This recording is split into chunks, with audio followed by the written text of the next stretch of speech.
All rise. Court is now in session. All those having business with this court, draw near and you shall be heard. Case 371, Science versus God. You may be seated. Will court come to order? Now, Miss Prosecutor, I notice that you and your witnesses are present for this trial. But where, may I ask, is our defendant and his counsel? Your Honor, we, the prosecution, have tried to contact the defendant on numerous occasions to appear before this court. Well, has the defendant been subpoenaed? We have attempted. However, he could not be found. Here are the unsigned documents. So there the defendant's chair sits, Your Honor, empty. It is apparent that the defendant, God himself, has refused to appear before this court at the behest of my clients, prestigious members of the scientific community, who wish to silence once and for all the ludicrous acclamations that a supreme being exists. We simply cannot allow superstitious religious sentimentality to follow us into the 21st century. In light of the fact that the defendant, to wit God, has not appeared, this court has no choice but to grant a judgment by default with a verdict of guilty. God, guilty of non-existence. Wait! Step closer. And who are you? I am defense counsel for God. Counsel for the defense. Must I remind you that your client, the Supreme Being, is not present before us at this time? I am aware, Your Honor. Then how do you propose to defend someone who apparently does not exist? Your Honor, how does one defend the existence of air solely on the principle of sight? Air is everywhere, is it not? Yet we cannot see air, we can't taste it or smell it. Objection! The defense is evading the real issue. Can he produce God or merely hot air? Objection sustained. Now, Counselor, are you prepared to prove the existence of God in this court of law? Yes, I am. Well, very well then. Prosecution may present her case. Thank you. Prosecution calls as its prime witnesses Professor Suna and Professor Desmodus to the witness stand. Bailiff, please swear in the professors. Professors, raise your right hands. Do you both swear that the testimony you are about to give is the truth, the whole truth, and nothing but the truth? So help you God. Objection! The very purpose of this trial is to determine whether or not a God in fact exists. Therefore, the use of the term God is in direct conflict with the interest of my clients. Sustained. Now, professors, if you would be so kind as to answer the bailiff's question, disregarding the term, so help you God. I do. You both may be seated. Before we begin, Your Honor, I would like to enter into evidence the items that you see displayed on this table here. For the jury's edification, we have various charts, bottles of chemicals, numerous volumes of science textbooks, and a model of the known universe. Court has noted. Proceed. Dr. Desmodus, would you please tell the court the events that led to the creation of the universe? Events that are substantiated by a multitude of scientific tests, data, and research. Gladly. Picture, if you will, before the beginning of time, all matter within the universe concentrated into a single point at an extremely high temperature. Suddenly, it exploded with tremendous force. From an expanded superheated cloud of subatomic particles, atoms gradually formed. Then stars, planets, galaxies, and finally, life. Thank you, Doctor. Now for a few words from Professor Suna. Life itself has been traced to have arisen from a most primitive cell form. which evolved into multicellular forms through an evolutionary process called natural selection, whereby lower species adapt and change into higher species. These facts have been thoroughly researched by some of the greatest scientific minds in history, most notably, of course, Charles Darwin. Thank you, professors. Now, in all of these scientific investigations, has any scientist, including yourselves, at any time found evidence of a living creator? A god, if you will? A god? Why, heavens no. Come to think of it, we can't seem to locate heaven either. Your witnesses, defense counselor? No questions at this time. Not even a single question, Counselor? Well, since the prosecution demands so eagerly to see God, I feel compelled to call as my first witness Miss Prosecutor herself. Objection, Your Honor. This is preposterous. Unheard of. Prosecution may decline if she chooses. No. On second thought, Your Honor, that won't be necessary. I accept, for I know that the defense has no case and is merely bluffing. Very well. You may take the stand. Your Honor, due to the informal nature of my questioning, Miss Prosecutor need not be sworn in. Highly irregular, but as you wish. Now, before I begin, I would like to request complete darkness in the courtroom. Complete darkness? This is quite insane, Your Honor. What possible relevance could darkness have with this trial? Defense counsel, is there some judicial purpose to this, how shall I say, quirky escapade of yours? I intend to show the relevance, Your Honor. Then let us see that you do. Bailiff, switch off the overhead lights. Thank you. Now, Miss Prosecutor, can you see me? With all the lights out? Oh, forgive me if I do not answer your ridiculous question. On the contrary, it's a rather simple question. Can you see me? Answer the question. Your Honor, I refuse to allow the defense to Just play this answer childish his game. question, Counselor. No, I cannot see you. Can you see the judge? Or the jury? Or for that matter, can you even see yourself? No, I cannot. Excuse me, but could you repeat that a little louder for the jury to hear? No, I cannot. Yet you say, show me God. I've just shown you how limited your power of seeing actually is. We cannot even see the closest thing to our eyes, the eyelids, nor can we view the stars in the daytime. Can we see gravity or the atom? They exist. If there is a supreme being, then he must exist in a dimension beyond the material time and space he generates and controls, a dimension beyond our imperfect senses. That will be all. Bailiff, you may turn the lights back on. Your Honor, there is no point in continuing with this ridiculous charade.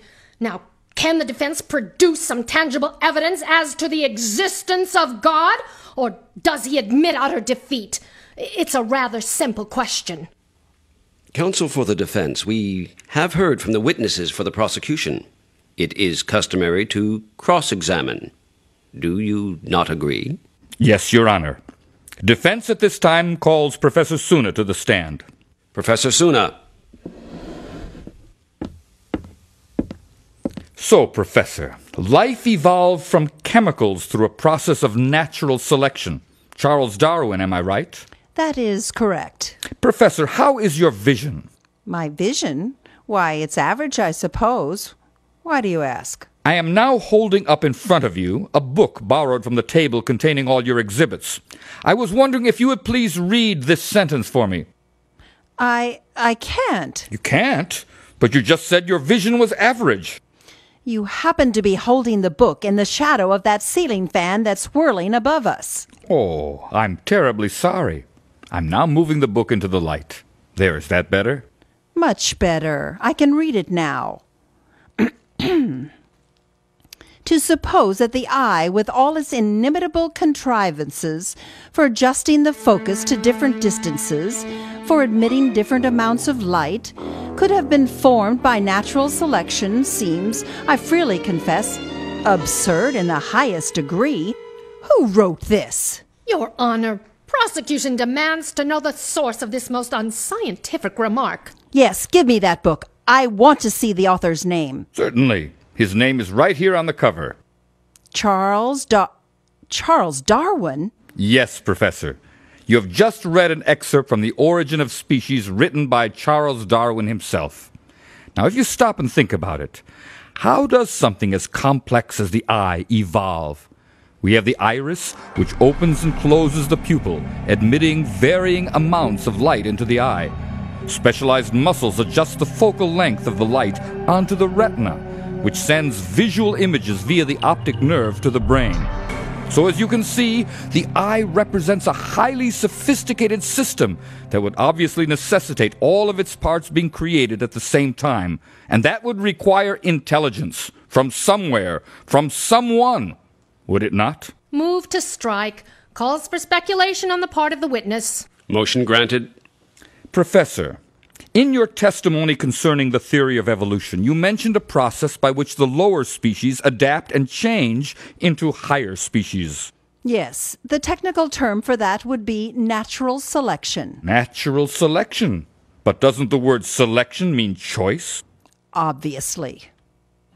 So who is choosing the particular changes a certain species will take on in the next generation? For example, who actually decided when a mammal in the Ice Age got more fur in its future evolution? Did the animals all just huddle together in some cave during a snowstorm and complain, "Hey, it's just too darn cold, guys! We need thicker fur!" Don't be ridiculous. Professor, if I might ask, what kind of car do you drive? Why, it's a Lexus. Lexus? Oh, a fine automobile. I'd like to think it was worth the investment. I agree.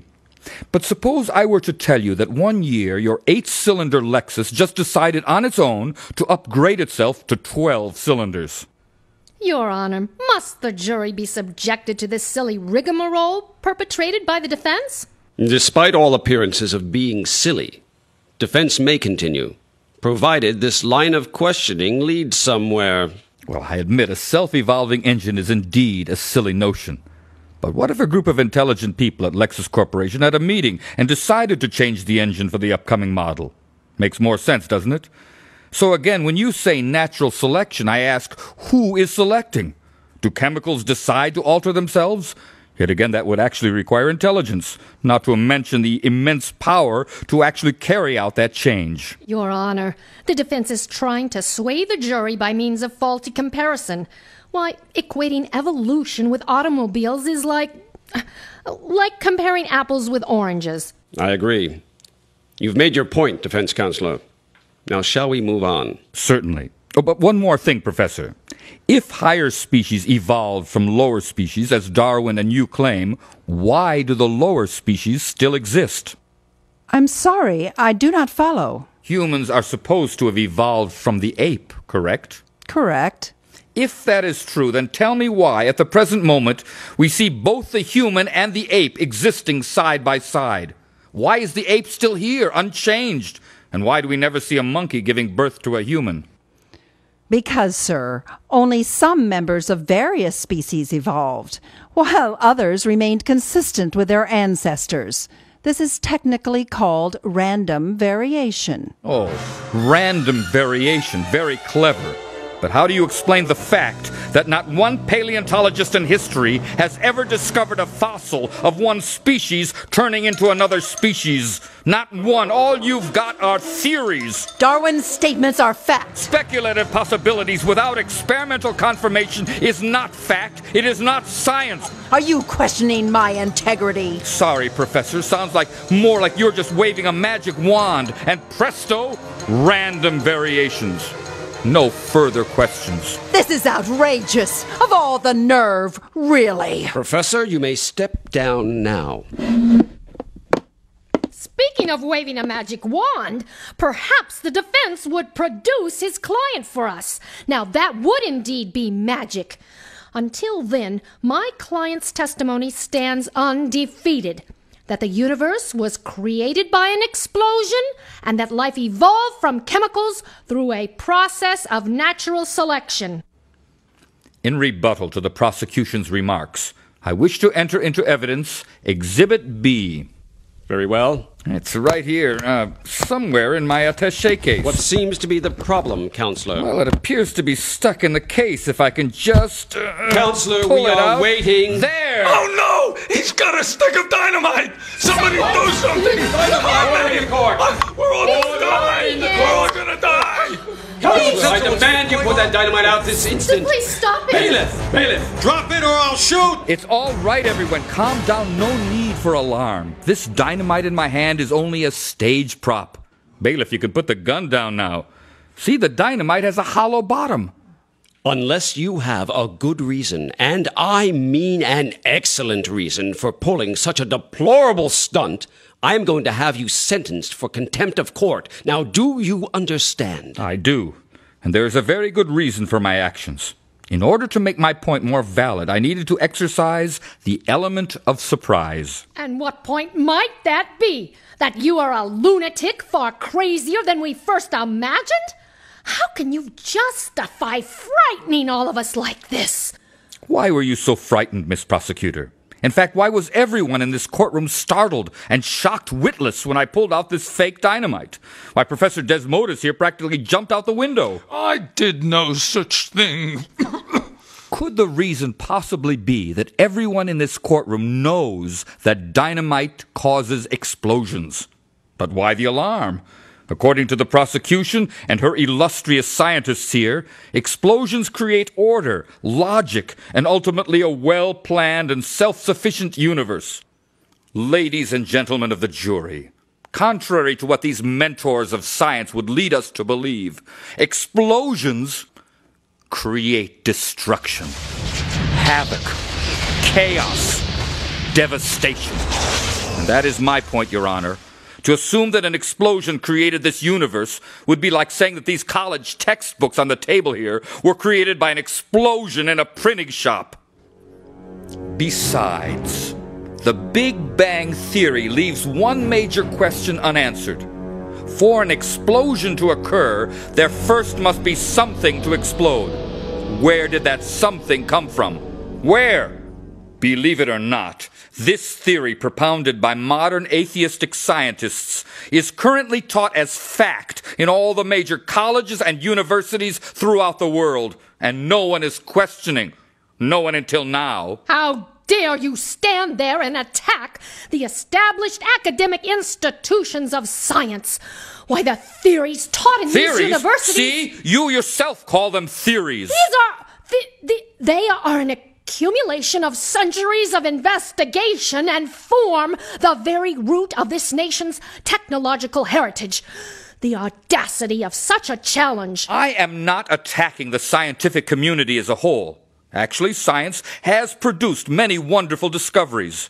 My battle is with atheistic scientists who deny the existence of a supreme intelligence responsible for the creation of this universe. You have your nerve. Where is this supreme intelligence? Your God hasn't shown himself. Therefore, we must conclude without a doubt that God does not exist. Perhaps my next witness can remove all your doubts. Finally. Your Honor, if it pleases the court, I call to the stand the President of the United States. Objection! Overruled. I strenuously object, Your Honor. And I strenuously overrule, Counselor. Defense is entitled to call the President if he chooses to do so. Prosecution requests permission to approach the bench. You may both approach. Your Honor, we all are quite aware that it is virtually impossible for the President to personally attend these proceedings. And why is that, Counselor? Well, he is much too important to just appear on your order, that's why. Nonetheless, I don't see him. Therefore, I must conclude that the President does not exist. The President, sir, does indeed exist. Where is he? I've asked him to appear. You've demanded that God himself appear in this courtroom or face charges of non-existence. Why should the President receive better treatment than God? This has gone far enough, Your Honor. Frankly, I find all this rather fascinating, to say the least.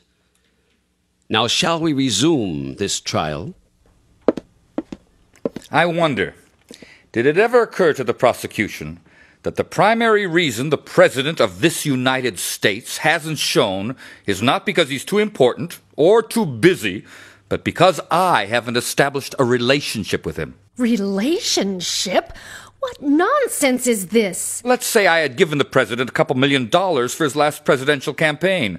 Then would it not be logical to assume that he would appear on my behalf today? Well, under those circumstances, I suppose. Then why can't we conclude the same with God? If we act favorably toward God, then he would be more inclined to reveal himself to us, would he not? Unlike God, the president is a person. Oh, I see. I'm a person, you're a person, but whatever created us cannot be a person? Is that logical? How can a creator of anything be less than his creation? If this so-called creator of yours is truly a person, might he have a form other than being invisible? What the prosecution calls invisible is merely another word for spirit. Spirit? Sounds more like we're talking about ghosts and the paranormal here. Prove to us that spirit exists. If it's proof you want, then answer this one question. What is the difference between a living body and a dead body? Anyone? Professor Suna?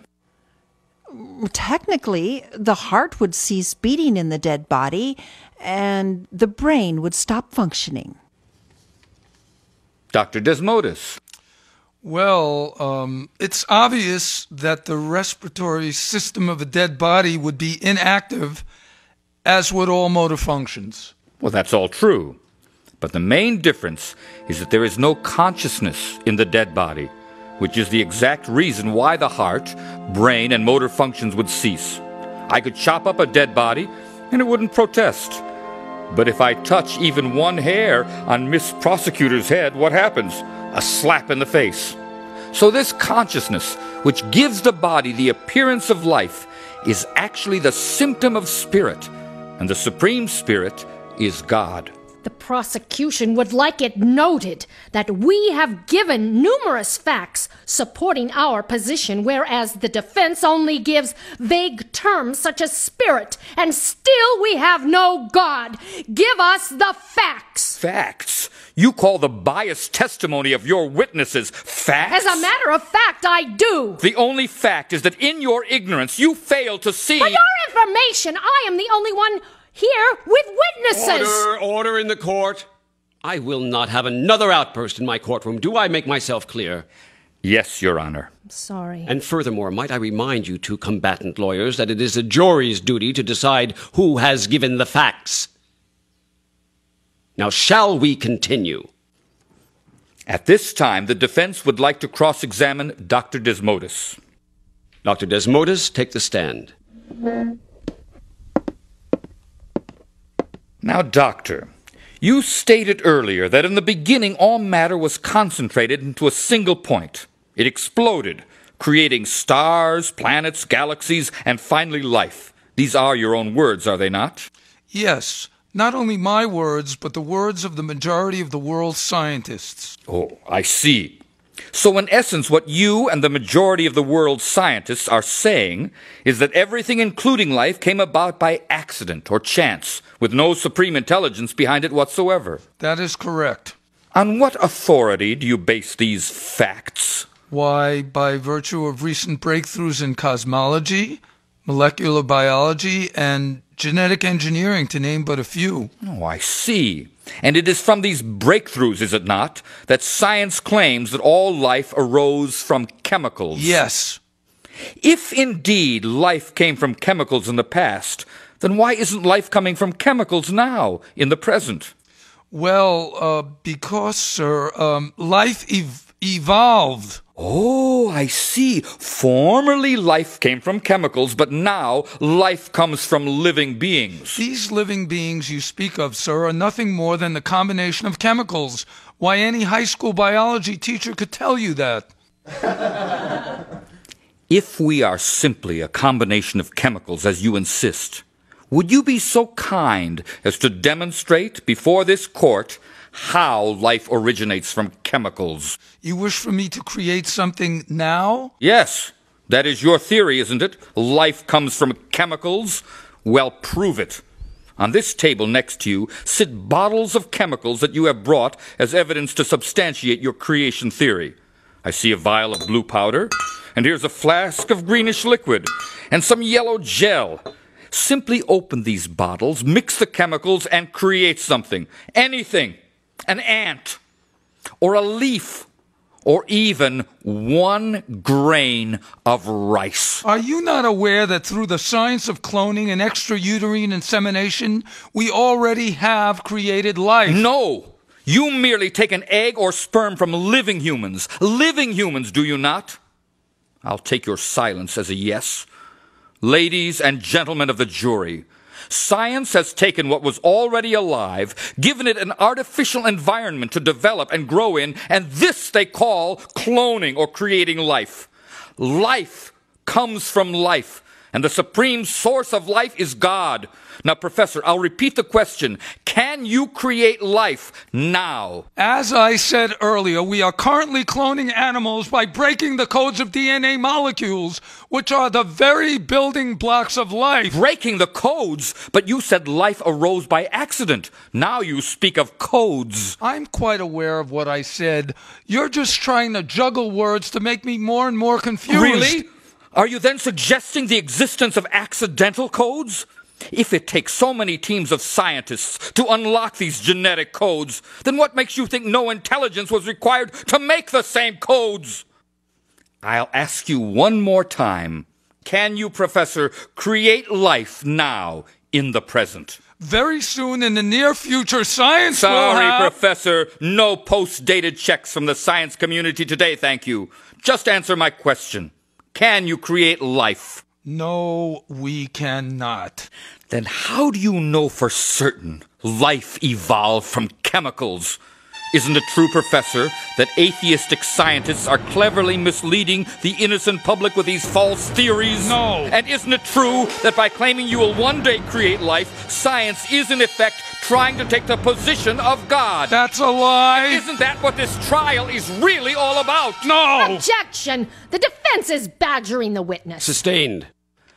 Your Honor, it is clear that these scientists have failed to actually prove their theories. Speaking of failure, the defense, like some cheap magician, has used every trick at his disposal to try and impress the jury.